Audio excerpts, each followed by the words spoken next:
I reckon coffee is a pretty poor way to consume your caffeine. It's a very controversial statement, especially coming from Melbourne, being the epicenter of the best coffee in the world. Why do you say that, Max? I just think, and look, we'll talk about this properly, but I think it's an inconsistent way to get your caffeine intake in due to the high variance of caffeine that it contains per cup of coffee.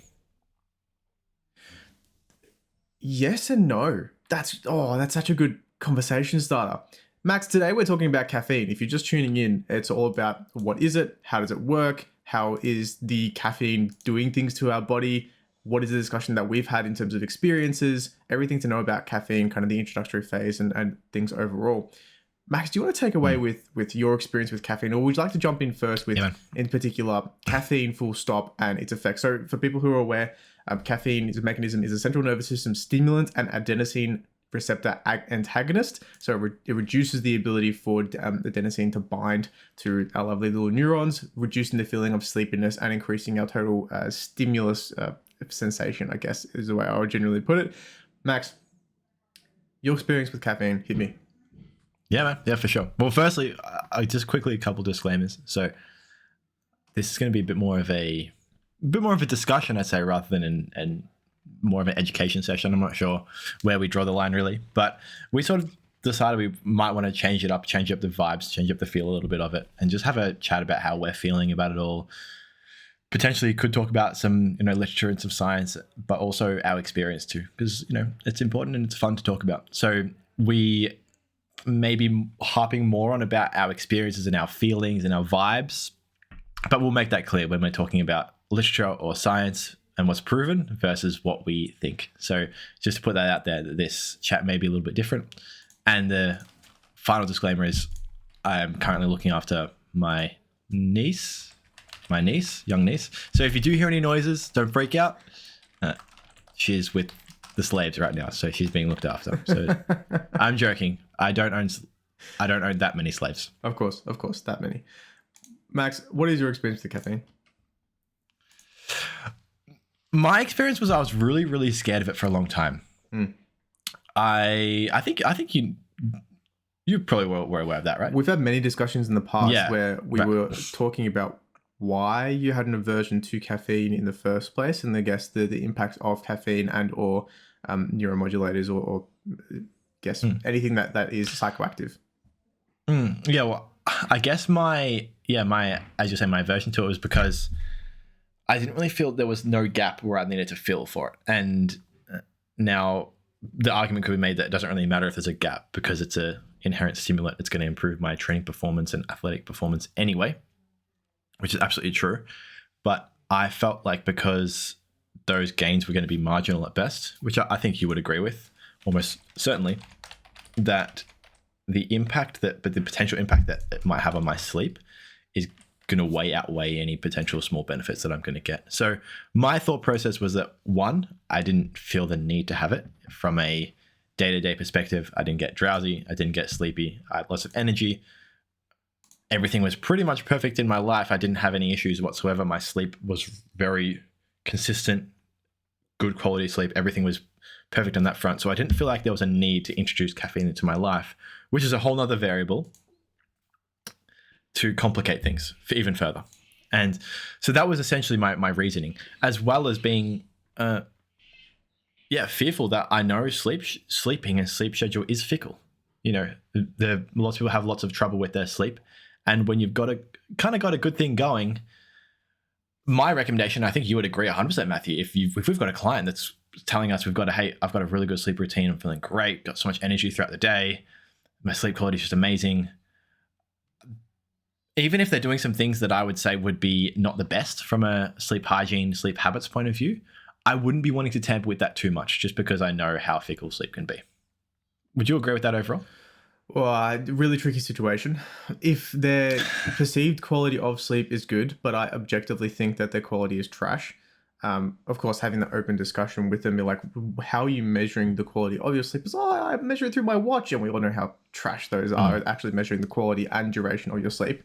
It's one of those things of, I probably won't mess with it too much. There's a lot of things that are higher priority on the list, but in terms of ensuring that we're kind of maximizing the output and optimizing that whole situation, then I may be having chats about sleep overall. But then once it gets to those tricky stages, we do tend to refer on to, I guess, sleep specialists if we have a massive concern. But there's a lot of things we can do in an introductory phase that can really ensure we're set up for success, even of course without degrees in sleep and things along those lines. We just have a passion area for it because it's one of those big underrated areas of health and nutrition, in the fact that we're in a sleep epidemic at the moment. The average sleep is like 6 hours or something ridiculous, where majority of people just are barely functioning and they're having to rely on caffeine. Hence the topic of today's conversation is caffeine is such a widespread thing in our society. And I was so surprised with your experience, Max, with avoiding it as much as you possibly could. Tell me about it. Did you have previously experience with caffeine prior to 2025, or what was the go? No, I didn't. No, that it was basically nothing. And well, I guess for me, what do you think of my justification? I kind of gave a brief summary as to what my thought process was, because with all these things, we've chatted about this in the past, and I have had to justify, and I think that's a really good way I like to go about when I'm taking things seriously. For example, I took my bodybuilding training very seriously. I kind of always had the motto of, you want to be justifying everything you're doing. You want to have a reason and be able to explain everything you're doing. If you're eating a certain food, if you're doing a certain exercise or doing something, you want a justification for it. And almost the same could be said when you're not doing something. So why are you not taking caffeine? You need a good justification for that. What do you think of my justification for not taking it back then? It makes sense. I don't necessarily think that you would have benefited more from the caffeine in your life than potentially another variable at play in that scenario, especially if we're using coffee for a caffeine distributor. It's one of those situations where I know that you were training very close to failure very consistently for an extended period of time. I would consider your training to be as close to optimal as you probably could get from just a natural perspective. And potentially introducing caffeine wouldn't have been a benefit to you, with the potential to interrupt sleep. And we'll have a chat about that in a little bit later. But it's one of those things of, another variable is another variable in the scenario, and it may not lead to the outcomes that you're wanting, just to potentially increase your performance and ability to recruit a little bit more total muscle fibers or total motor units in that specific scenario, especially if you're pushing yourself hard enough. Whether you are pushing yourself hard enough, that's a different question to ask, because often a lot of people think that they are, but it's like, okay, if I put a gun to your head and start yelling at you like, do more reps, how many more could you actually do? And often it's 2, 3, 4, 5 more reps. And it's one of those situations of, well, you had a lot left in the tank. Your perception of your own difficulty was skewed by potentially your increase over a long period of time of your gradual performance increase and ability to adapt to that training stimulus. So it's one of those things of, yes, caffeine's really good, full stop, blanket, but there are a lot of caveats. And I think in your experience, Max, it may not have been beneficial during that time frame. Yeah, potentially.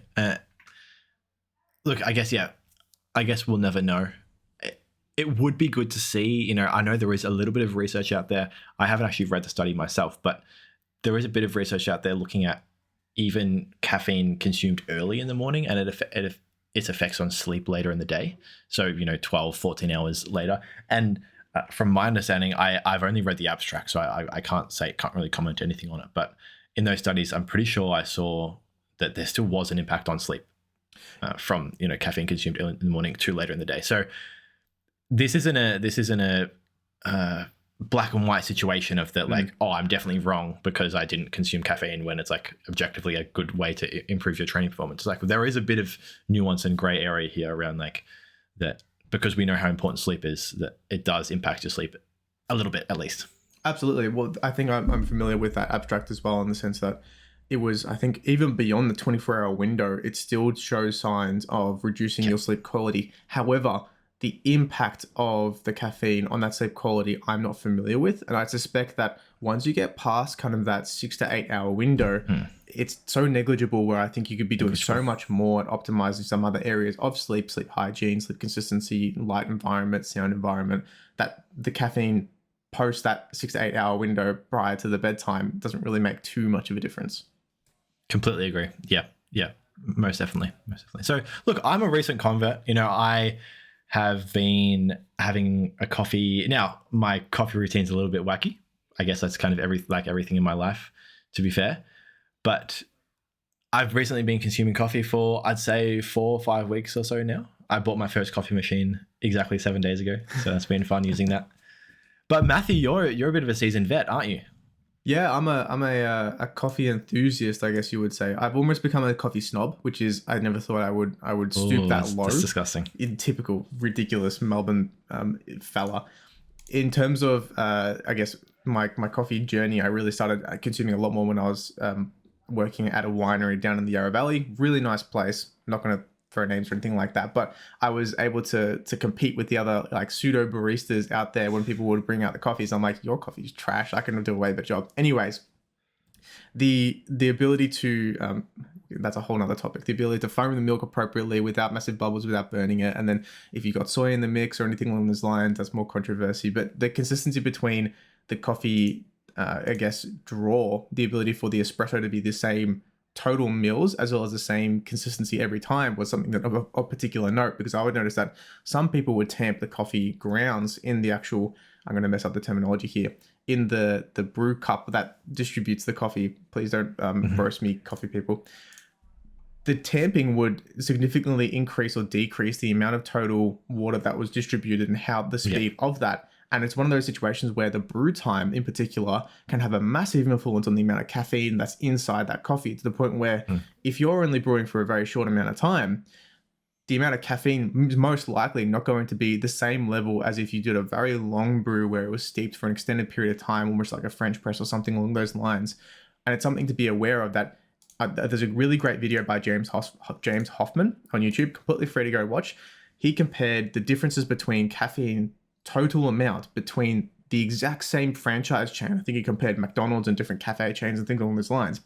And they were different at every single store. Not to like, a couple milligrams here and there. It was like one store would be 40 milligrams. Another store would be 110 milligrams.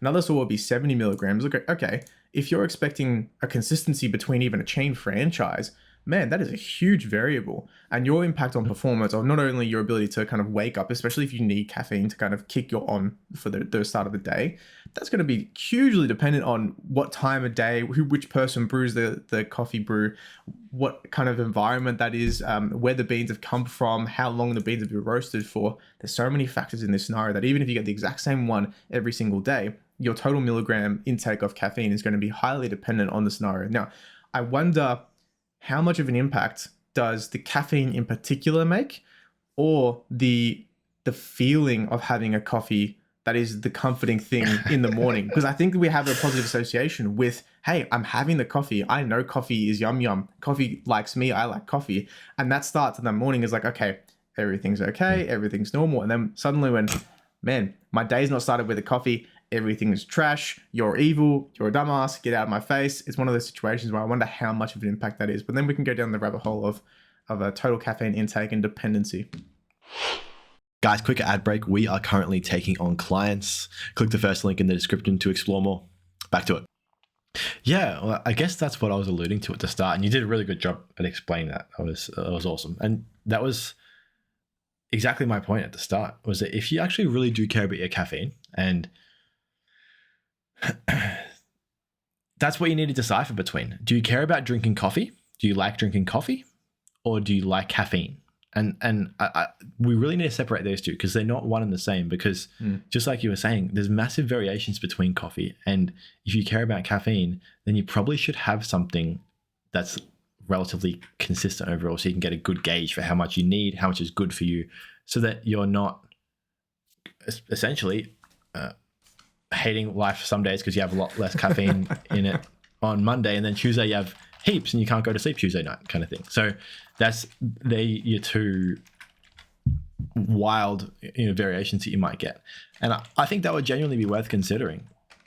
Absolutely. For someone out there. And looking at more consistent ways, do you, off the top of your head, Matt, I know you've actually explored different ways to consume caffeine. Off the top of your head, are there more consistent ways that we can do this? Like I know there's obviously caffeine gum. There's lots of different ways we can go about it. Powder. Yeah, absolutely. I would steer away from the caffeine gum just from the the potential chance that you're not going to actually consume the whole gum for the same amount of time every single time. It's not like you put it in your mouth and you're chewing it for exactly 5 minutes and 33 seconds with 5 chews per second or anything along those lines. It's not that consistent. And the fact is that unless you're chewing it to the point where you've exhausted majority of the caffeine, where you've gotten that diminished returns point. So apologies for Spotify listeners, but if we've got like a little graph and we're chewing it over time, chew, and then the caffeine starts to kind of dwindle down. Unless you get into that diminished returns position, there's no guarantee that you're getting the same amount of caffeine delivery every single time. So yes, there's a potential that you can have it. I know that Zins are really popular at the moment. I'm not really a fan of them from a few different reasons, mainly the gum recession part. Zins are the nicotine one, aren't they? Yes. Sure I know thing. what you're talking about. Completely different one. I've known people with those things. I'm thinking of the caffeine specific pouches that people use, like similar to the Zins. I don't think they're as popular, but it's one of those things of I'm just not really a big fan of those in general. To the same kind of position of cool, it can give you a really massive caffeine high pretty quickly, as is caffeine's the world's most consumed psychoactive substance, meaning that you people on your high horse where it's like, oh, I don't consume any drugs. Have you had coffee ever? Have you had a tea? Have you had like a Coke? Then you've had a psychoactive. Oh my God, I can't speak. Psychoactive substance at some point in your life. Have you eaten chocolate? Literally, there's caffeine in chocolate, which is a side note why I don't eat chocolate close to bedtime. So it's one of those things of, I wouldn't really recommend gum. Those kind of pouches, look, maybe. I've tried caffeine delivered in pill form before. However, it's really important to note how many milligrams you're actually getting in those pill forms. So the standard pill that came along was 200 milligrams. Now, for me, I'm quite sensitive to caffeine. For a standard coffee, it ranges from like 40 to 110-ish milligrams of caffeine per coffee. And it really does depend on what kind of brew. If you get like a long black, if you get a double espresso, things along those lines. 200 milligrams is enough to send me off my rocker. I have the equivalent of someone else having a caffeine high from a coffee when I have a tea. So for me, I have a high caffeine sensitivity, and I have specifically started with, I know how much 200 milligrams is. I'm going to slice these in half using a pill splitter. So nothing that's variable, no me trying to crack it with my fingers, because that's just another variability which I couldn't handle at that time. And my specific purpose of using those caffeine pills was to increase my sport performance capacity in terms of gym and things along those lines after a school day. So I'm tired, I'm exhausted. At that time, my sleep was atrocious and I didn't want to acknowledge it during that time. So I thought, okay, let me try caffeine because I know that it does improve my performance. Even at 100 milligrams, I was pinging off of the walls. And during that kind of calm down, next 3 to 4 hours, it was just absolute crash. Whereas the point where, okay, it's not the caffeine that's potentially my solution to this problem, but it was a consistent way to deliver the precise amount of caffeine that I was looking for. If you're not looking for a pill form, a perfectly reasonable one is energy drinks. But of course, note how much caffeine is in the energy drink and the potential stimulatory effects of the other things that are inside the energy drink that isn't just the caffeine itself. So it's one of those variables of, if you're switching between different types of energy drinks, there's a lot of different factors that go into that scenario, a lot of different herbs that may or may not influence the stimulatory factors. Just a side note, if you have any palpitations or heart concerns or things along those lines, please do take not to consume too much caffeine, as it can lead to palpitations and flutters of the heart and things along those lines, which is generally not a very nice experience. Speaking from firsthand, it's one of those things of like, ooh, am I having a heart attack or am I just pinging off the walls? What's the go in this scenario? So that's my general summary. In terms of caffeine delivery, the more consistent ones tend to be the ones that are more, I guess, quote unquote, synthetic, have been refined to the point where you have a relatively consistent dosage. Things like drinks overall are pretty consistent. I've even seen, especially in the sport performance scene, endurance cycling, people consuming Coke. And it was interesting, okay, what if we give them just the caffeine and just the carbohydrates separately, and we don't seem to have the same impact, which is very interesting. I don't completely know or understand that whole scenario. I assume it's placebo, but I hope that you're not going to go down that pathway, because I was quite curious. Oh, Max, take me through it. What is your theorized mechanism for why these endurance athletes are consuming Coke? Well, I think Coca-Cola, when we look at, by the way, not cocaine. I don't know this. I'm sure the Coke would probably help too, to be honest. It's the banned substance. I think when we look at these things, we do need to assess. I bet you what the study did, and I've got no idea, but I hopefully you know the study well. I bet you what they did was they did Coke versus, you said, a carbohydrate and caffeine, right? Yeah. So I bet you they did Coke plus the equivalent amount of carbohydrates, the equivalent amount of caffeine. So it's a very small amount of caffeine. Yeah, Not tiny, but like smaller than a cup of coffee. Yeah, I think it's like 43 milligrams or something like that. And it would have been like a gel or something really basic, because it's got to be basically the equivalent. Like it's got to be like essentially pure carbs, just straight sugar, right? Probably the biggest difference, in my opinion, that you get from both of those is palatability. And we know palatability makes a massive difference in how your body responds overall. If you really enjoy something, your body responds completely, well, not completely differently, but very differently to if you're having to have this disgusting gel and then have this weird powder and drink the powder to swallow the, and then have a shot after the powder to get it down and all that kind of stuff. So I think that's the biggest one, is you're enjoying this yummy Coke and it goes down so much better. Like for me, it just makes sense.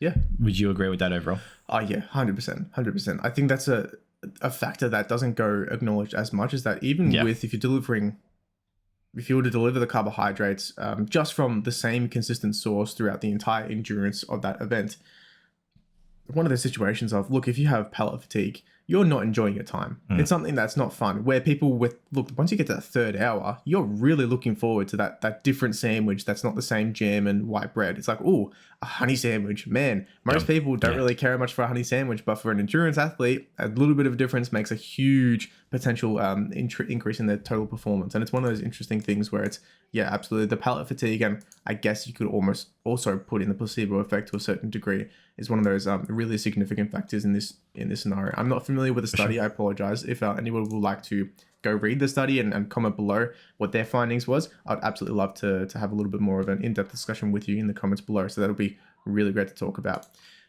Yeah, no, for sure. And look, that was the way I was going to go about it too. I had the exact same approach. I think powders and energy drinks are going to be your two main sources of getting a consistent amount of caffeine. But I think we've also got to strip it back a little bit, Matt, too, which makes life more difficult, but in my opinion, it makes it funner, is that unfortunately we're not at a static ball game as well. Yeah. Because your tolerance to caffeine fluctuates, and it should be fluctuating. We'll get into cycling and all that a little bit later. But your tolerance to caffeine is going to be fluctuating. Probably the amount you need every day is going to fluctuate too. The type of exercise you're doing, how much you've slept the night before, how many days in a row you've had the caffeine for. There's so many variables going place. Are you weighing more at the moment? Are you, hydration? There's going to be so many different things that are going to impact the amount of caffeine that you probably should be having for that given day. So it probably wouldn't want to be one of those things if you just set and forget. It's not going to hurt. It's not going to hurt just having, say, I'm going to have like a quarter of a Red Bull or half a Red Bull every single day. That would probably be fine. But if you actually did want to really get into it, you could probably tailor it to, after you've finished cycling off caffeine for a little bit, once you reintroduce it, you might start at a quarter or a fifth, and then slowly work your way up as time goes on over the next, few weeks, as your tolerance becomes greater and greater, or less and less. As you become more tolerant to it. As you become more tolerant. Yeah. Correct. Yes. Yeah. It's the whole conversation of tolerance and caffeine is quite interesting. I know people who have 4-6 cups of coffee per day. Of course, no idea where they're getting it from or the consistency of the caffeine dosage, but to the point where 4 to 6, you're probably in that 400 plus milligram range in terms of how much total caffeine that you're consuming.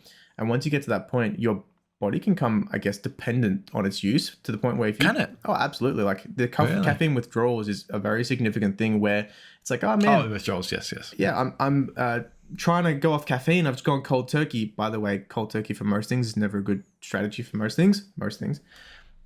I'm having these massive headaches. What's going on?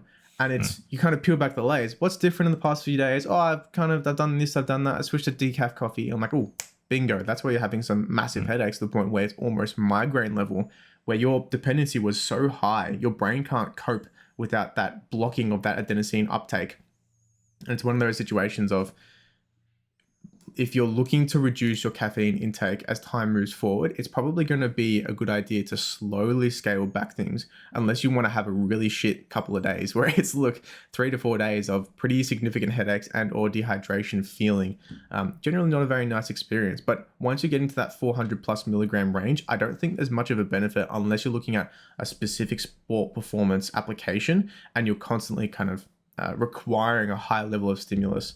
Again, that heart total feeling and flutter and palpitation chance does increase with the more the caffeine you have. And realistically, you can die from caffeine intake. There's been a few counts of people taking caffeine powders and things along those lines, especially teenagers who are looking to get into the gym scene, similar to what I was, but a little bit more, a little bit less specific with how many milligrams they're having.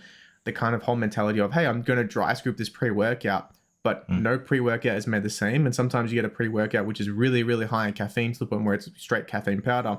If you're taking in 2,000 milligrams, 20,000 milligrams of caffeine in one go, your chance of a heart attack dramatically increases. And unfortunately, we've had a few cases of that in Australia where it's starting to get a bit of a, hey, look, you need to have some advocacy for this and know that it's just because it's commonly consumed doesn't mean it's safe. In the same way that alcohol is commonly consumed doesn't mean it's safe. There's an appropriate dosage, appropriate amount where you can reduce the risk. But even for someone like myself who have potential heart factors that in my prior history, I'm purposely not going to go overboard because I know that my risk may be a little bit higher before I start receiving symptoms or potentially some not so nice cardiac events. Yeah, exactly. And you literally took the words out of my mouth. I was going to say that at the end of the day, caffeine is still a drug and it needs to be treated as such. I was talking about it when I was buying the coffee machine with my dad last Friday, and he was saying, it can be excited. And I was sort of going through, I'm probably going to have a coffee either Monday to Thursday or Monday to Friday, and then have Saturday and Sunday off, just from a mini cycling kind of point of view, just give myself a bit of a break over the weekend, especially because I don't feel like I need it on Saturday and Sunday, that's for sure. And if I do, if I feel tired on Saturday and Sunday, I should probably have a nap anyway, rather than have a coffee to shut it away. And he kind of started laughing. I was like, you need to stop taking yourself so seriously. Which maybe he's right. And he's like, just relax, just do it, just go with the vibes, vibe it. And there's definitely an element of that he's correct in that for sure. But there's also the element of this is still a drug and it needs to be treated as such. And you can't just, you do need to be I don't think, don't be disillusioned the fact that lots of people take it and it's the most commonly consumed drug in the world, that it should be given some like free pass kind of thing. Now, it's definitely obviously way less extreme than basically every other drug out there, when we look at other serious drugs, but it still needs to be treated with some sort of respect around it all, which I guess leads into cycling of it all. Matthew, do you have a sort of a blueprint of how you like to cycle caffeine overall? Have you ever cycled personally yourself? I don't think you have from memory. What would you recommend for clients? What do you recommend for me overall? Yeah. It's one of those things where I don't have a specific, hey, look, here's the plan with cycling of caffeine. I think it's more of a general usage guideline of, hey, look, if you're needing 3 to 4 cups of coffee just to get through the day, there's something wrong as a fundamental baseline in your lifestyle and or sleep and recovery. There needs to be an assessment of, is your sleep adequate? Can you get the total amount that's enough? Is the quality enough? Is the recovery outside of that enough? Is the total stress of your job making you rely on these psychoactive substances? Can't say that word today. Is that to the point where you need to have that to function in such a high stress job? We do know that it improves cognitive performance a fair bit, but it's one of those situations of even a 10-15% increase in cognitive performance will pale in comparison just to getting 8 hours sleep. And your ability for memory recall and to actually improve in your ability for that memory consolidation, that of course the things that you've learned over that day to apply and stay in your, I think it's somewhere in the temporal lobe where memories are generally stored. Somewhere up there. That ability is not going to be remedied by increasing your caffeine intake. Yes, you will feel like your ability to remember is better, but pure data to data, caffeine cannot make up for a lack of sleep. And it's one of those situations of, even if you get those massive like no-dos and those trucker fuels where you like typically in ye olden days, those truckers would pump like 3, 4, 500 milligrams of caffeine in one go just to stay awake to kind of get them down the road. But they're literally shaking as they're driving down the road to the next stop, trying to like stay awake because of course it's just a time efficiency thing that they're trying to maximize. That situation is something that I would highly recommend avoiding in the future. And it's one of those things where I don't think it's necessary at all, and definitely not beneficial for your productivity and your ability to continue on. So if I was to generally summarize my guidelines, coffee on a daily basis is generally perfectly fine. Once you're finding that you need to get 1, maybe 2 cups of coffee on a daily basis, just to kind of keep the base level running, starts to raise a little bit of a red flag for me. I would then start to potentially consider looking a little bit more about optimizing your sleep and recovery in your daily life. When we have to have it every single day just to function, big red flags. Even bigger if we have 2, 3, 4, 5, 6 cups of coffee, especially in the corporate world. It's one of those things of, hey, do you want to go out for a coffee? Most people don't think of it as, okay, I've already had one in the morning, I'm having one again now. This will be my 3rd one for the day. That's probably like, I don't know, 240 to like 300 milligrams ish of caffeine throughout my day. That's probably enough for me. Most people just be like, oh, it'd be rude not to. Almost in the same sense that it's a bit un-Australian to turn away a beer or something like that. People don't really think about it in the same way that it's un-Australian to turn away a coffee, but it kind of is to some degree. So I would highly recommend either potentially switching to a decaf, and you can get good decaf. It's just not a lot of people actually do it well. Or potentially a tea or something that is low caffeine. Often I prefer a smoothie or some kind of juice or something like that. But of course, pros and cons to every scenario. Generally 1-ish per day. I do a very similar thing to you where I may have 3 to 4 cups of coffee throughout the standard working week. And on my Saturday, Sundays, I usually don't, just from a kind of activity perspective, unless I have to, for some reason, wake up early and I'm out in the country or something like that, then driving back, making sure that I'm safe driving home. It can be a good way to potentially delay the onset of that sleepiness when you're driving over those long drives, but it's by no means a remedy for, oh, look, I'm feeling a little bit sleepy. I've got 4 hours drives left. Maybe just a cup of coffee will fix me up. Sorry, mate. 4 hours drive and a single cup of coffee, I don't think it's going to cut it most times. Yeah. Like I think that's it's an interesting approach you're kind of taking you're taking it for the cycling point of view. It's very much a vibes based approach, which is interesting. I thought I was expecting you as a person to have a very specific outline of that. This is what I do for my clients. We do 3 weeks on, 1 week off, no ifs or buts. This is the way you go about it. So it is interesting. You're very much vibing it. So because I was going to ask you, do you approve of my method so far, of doing 4 to 5 days on, 2 days off? You overall think that's a good strategy overall? Just a quick ad break. We're now currently taking clients by the link in the description or via our website. Back to it. Yeah, look, as a general assessment, it's probably fine. I wouldn't stress too much about it, but I will be curious if you're like, okay, I wake up and I need to have coffee as soon as I wake up. Otherwise, I can't function for the rest of the day. It's one of those things of, okay, just being aware of how you have slept the previous night, if that's potentially a factor in that scenario, and if you actually need the coffee in the first place. Because yes, it does potentially improve cognitive performance, but only if you kind of have the baselines ticked off would I deem that it's useful for that overall very broad assessment of your entire life. Of course, interesting. If for some reason there's an earthquake in the middle of the night and I've got to try to hold the house together with my 2 biceps and I get absolutely terrible sleep, am I going to think, oh man, I really should have slept better last night, so I'm going to punish myself and not have a coffee? No, of course I'm going to have a coffee because I probably need to have that little bit of a boost just to function on a daily basis. It's one of those things of, yeah, absolutely, it's worth considering. But again, fundamentals matter a lot more on a very broad average scale than potentially having it on every single day for every single reason. There's been a bit of discussion in terms of caffeine within the first hour of waking up. I think Dr. Andrew Huberman tends to be a very big advocate of not having caffeine within the first hour or so. I'm probably butchering this kind of situation overall. Half an hour, yeah. Yeah. As far as I'm aware, I don't know any particular reason why that would be beneficial. I think that it can potentially be more of he does it because that's how he likes it and it's more of a subjective thing. Then again, he knows a lot more about neuroscience than I do, considering I'm a dietitian and he's a neuro researcher and doctor and all those lovely little things. It's one of the things of, I think for the most part, a coffee in the morning can be completely fine, and more of an access thing, because of course you go out for a coffee every single morning, $5-6 in Australia at the moment. having at home just tends to support the bank just that little bit, where it may improve that kind of overall situation, and have more money for dietitian consultations and other aspects of health that you would like to put it to. Max, thoughts and opinions? For sure. And I look, this makes it seem like I only read abstracts, which maybe I do.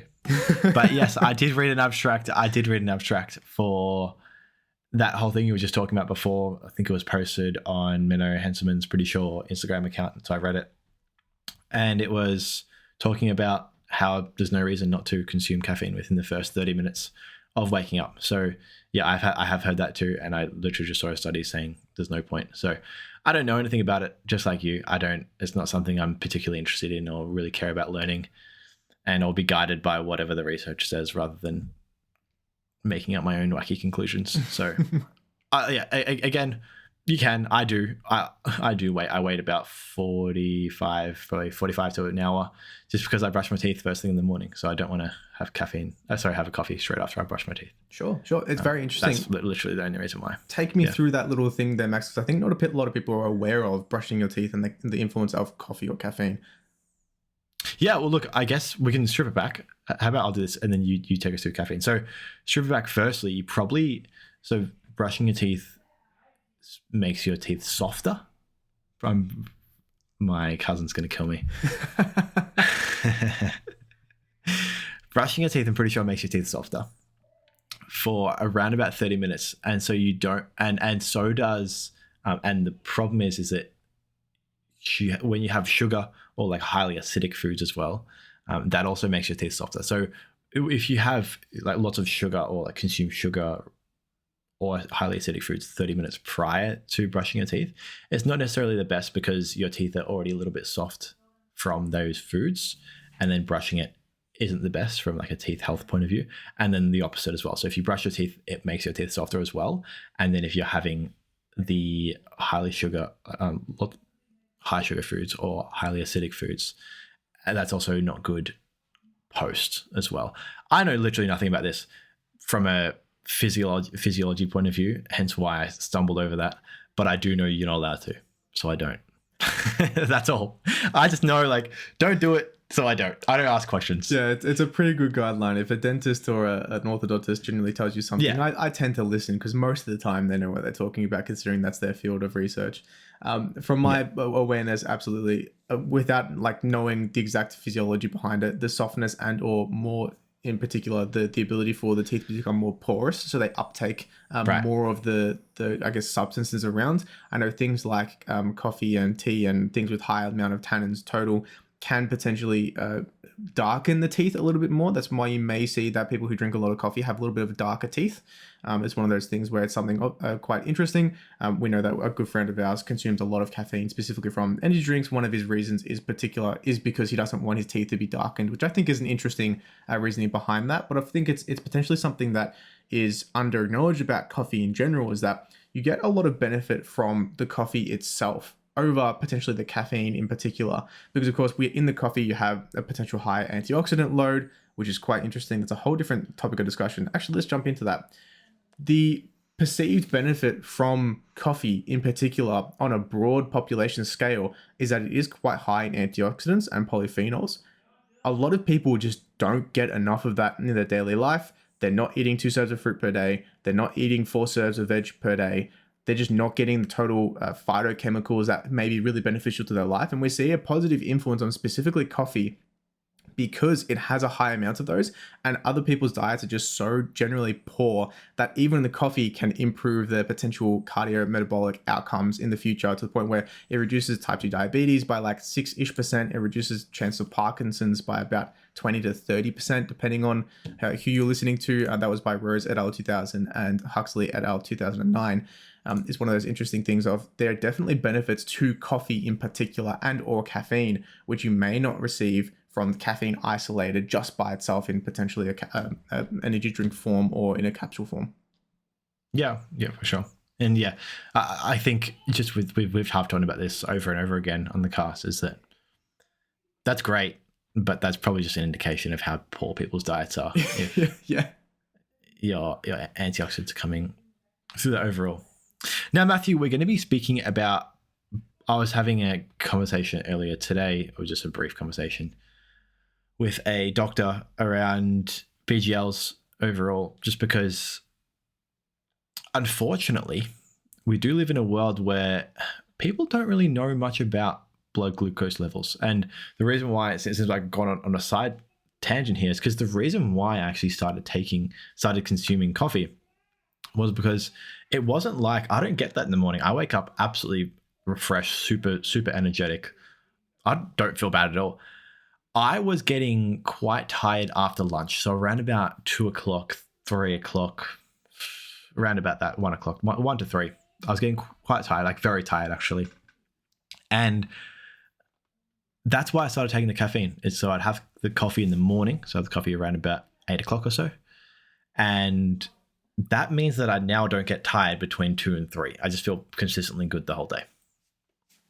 So that's why I was having it. So the argument could be that I do need it, which is concerning. But yeah, anyway, that's besides the point.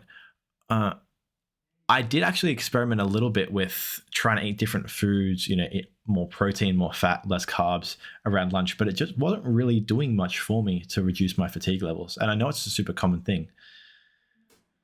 But the reason why I wanted to talk about this was because we've got a really exciting podcast coming up about blood glucose levels and how you can manipulate them and all the variables. Because unfortunately, the person I was speaking to didn't really know much about it. It's quite interesting you say that. In terms of the caffeine in particular, and it's very, very normal to get that 2:00, 3 p.m. lull where it's your mental activity has been really high for the past few hours.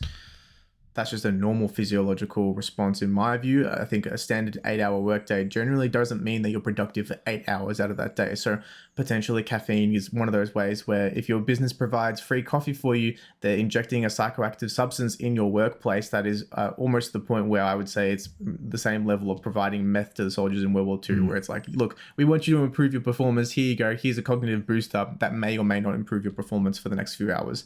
It's one of those things of just maximizing your ability to function full stop. And I too tend to use caffeine more so in the later part of the day. So I'll aim for about a midday coffee if I'm feeling like it. Definitely don't really aim for in the early day, just because I tend to, similar to you, wake up relatively okay, can function perfectly normal. But when it starts to get to that 2, 3, 4 o'clock, 5 o'clock, I'm starting to feel the effects of that kind of build up of adenosine, that build up of my sleepiness and fatigue overall. I'll use it around that kind of maybe 11 o'clock, 12 o'clock window for myself to kind of kick on later on. So a preemptive use rather than a proactive use where I'm like, oh, look, I'm super tired. It's 6 o'clock at night. I've still got a lot of work to do. I'll have a coffee now. The caffeine stays at a pretty high concentration to the point where the half-life is 3 to 5-ish hours. Yeah. So look, it gets a bit interesting with the half-life thing. So the half-life is 6 hours. Yeah. But we're not a, what's it, in vitro? No, not in vitro. Whatever the opposite in vitro is. We're not a lab, like we do digest things and we do like get rid of it. So, you could technically argue that, the half-life of caffeine is 6 hours. So that means at 12 hours, if you consume 100 grams, you still have 25 milligrams of caffeine in your system. It's like, no, you don't. So like, yeah, I get your point though. I definitely get your point. I guess that was kind of where I was going before I got a bit lost before, was that I would recommend, if you do have these issues, let's say tired in the early afternoon, late afternoon, around lunchtime, don't be reactive like you were just saying then. Be proactive. Start, okay, I'm going to have a coffee early in the morning, basically first thing in the morning, and let's see how that impacts later in the day, because it might solve your problems, just like it did with me, right? It may, and that's great, because the earlier you can have the caffeine, almost certainly the better.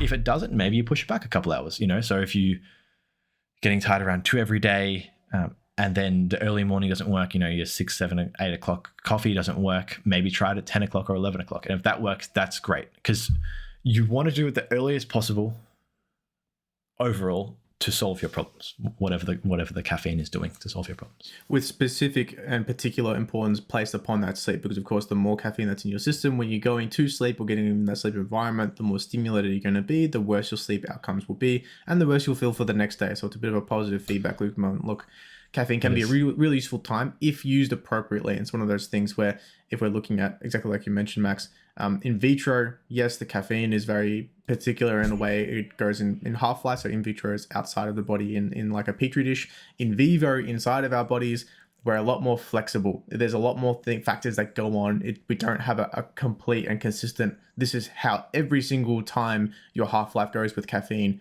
As much as Max is a robot, literally, if you peel away his skin, he's a Terminator underneath, he still doesn't have the total nanites to process it at a perfectly repetitious and consistent pace. There's going to be some variability, again, like 3 to 7-ish hours, depending on the scenario. Most of the time, not so 3, but you get my point. There's always going to be a factor in that scenario where we can't really control. And the same sense of, look, there's multiple factors in the scenario of the total caffeine in our system. Another factor is that coffee from any source isn't very consistent in caffeine delivery. Again, I think it's probably more so a thing of, I like the flavor of caffeine. I like the idea and the psychosomatic response that I get from having a coffee. So it's something that I generally opt for over something like a pill or an energy drink or something along those lines. Yeah. So I don't know. Maybe I'm kind of getting a bit of buyer's regret now. Should I just have gone the energy drink approach instead of buying the coffee machine? Look, it really does depend on your preference. I personally like coffee over things like energy drinks, just because it does provide generally a lower risk profile, and generally, I think most people see a lot of benefit from energy drinks because they're micronutrient deficient and they're kind of hyperdosed with some specific B vitamins and things along those lines in an attempt to increase your total energy levels. I think there's taurine and guanine or something like that in those things as well, which do play a factor in the stimulatory process. So it's something where I generally prefer to have one single substance, and then potentially if I'm really, really exhausted and I really need to function, I might maybe turn to an energy drink, but the chances of that happening has been maybe once in the past 3 or 4 years. So it's a scenario that I generally rarely approach. Look, depends on your situation, but in particular, I don't really favor sport drinks for energy production, because of course they don't actually provide you any perception of energy. They just provide you literal chemical energy in the form of carbohydrates, and I'd rather eat a piece of fruit or a sandwich or literally food to get my carbohydrates. And I generally don't need the electrolytes unless I'm doing really long endurance performance, which is in most cases not happening very regularly for me. Yeah, and it is a really important thing for people to know, which unfortunately they don't, which is, that your body has no issue, exactly just like you were saying, unless you're doing some extreme activity, your body has no issue pulling some glycogen from the liver or from your muscles to give yourself some energy. So you really don't need to be concerned, when you wake up in the morning and you go, oh, I need breakfast for some energy. So you might want to have breakfast. That's great, but you don't need it for energy. Like, you're not just going to be able to not move. Yeah, you got rigor mortis or something like that. I need energy. There is an interesting argument that I've heard a fair few times for specifically more people with chronic fatigue and things along those lines, where a very consistent and stable energy management can be really useful for them. But for most people, that's why I guess the whole movement of fasting has become so popular, is because we don't really see the requirement of, I need to have a constant stream of high GI sources, high glycemic index foods in general to make sure my blood glucose is always elevated so I have enough energy total. There's only a certain rate that your brain and your muscles and your organs can utilize that carbohydrate for energy production. And if we're not, of course, solving that problem of converting glucose into ATP, it's one of those situations of, well, it's not necessarily useful to have a higher and elevated glycemic index or higher blood glucose levels full stop, just for the sake of potentially applying and solving a limiting factor that isn't limiting in the first place. Our body's pretty good at regulating blood glucose in general. We, on average, I think it's about 5-ish teaspoons of glucose in our entire bloodstream. And any variance, either plus or minus 2 teaspoons, can have some pretty nasty effects. Generally, we don't see that unless you have type 2 diabetes, or type 1 if it goes too low. So it's one of those things of absolutely something to potentially be aware of. But if we're looking for, hey, look, it's 2-3 o'clock, chances are you're probably not hypoglycemic, and meaning low blood glucose, because you've had lunch about a couple of hours ago, ideally, and it's going to be a low GI source. But it's one of those situations of, look, if you're chronically fatigued and you don't have food and you're malnourished, then absolutely it's a factor. But it's something to be aware of, that it may not be the blood glucose that's leading to your problems. Your mileage may vary, many different ifs and buts about this situation, but it's one of those things to be aware of. For sure. Matthew, unless you significantly object, I'd like to speak about blood glucose levels on the next podcast, because I think it does. There is a bit of a match here, in the sense that we get a lot of clients come through the door talking about energy levels, feeling tired throughout the day, how we can improve their energy levels, which is really great for us to be able to help them. I just had the person I said was a doctor. She's not a doctor. She's just in med school. So full disclaimer, just in case anyone comes, in case the SWAT team comes knocking at my door. She said, she came to me this morning. She said, I would like to eat 1 kilo of cherries for breakfast. What's the healthiest way I can go about that? I'm going to leave it there because we're going to talk about BGL's next cast. Absolutely, yeah. I gave her 2 options, which I think are very easy to do and simple. We both know there's many options. I'm excited to hear your thoughts next week. Amazing. Stay tuned. Thank you so much. Maybe we'll start off with that. 100%. Yeah. 100%. Amazing. Cool. All right. Peace, everyone. Bye, guys. Thank you so much for listening to the R.E.A.L Health and Nutrition podcast. The sponsor of today's show is you. You support the show by listening and using our services of dietitian consultations and performance coaching. We offer in-depth one-on-one consultations to help you achieve your health and performance goals. Any random bloke online can give you a generic meal plan where we here at R.E.A.L work collaboratively with you to reach your goals, making you feel heard and including you in your journey's planning. Our service offers tailored advice and can accompany meal plans and or realistic nutrition strategies, which can be booked via our website, www.recoveryexerciseandlifestyle.com. That's www.recoveryexerciseandlifestyle.com. Just a quick disclaimer, this podcast is for education, information, and general entertainment purposes only and does not constitute the practice of medical nutrition therapy or healthcare of any discipline. The content discussed in this podcast is not intended to be a substitute of professional medical advice, diagnosis, or treatment. Please review our terms of use via our website. Thank you so much, everyone. Have a great day.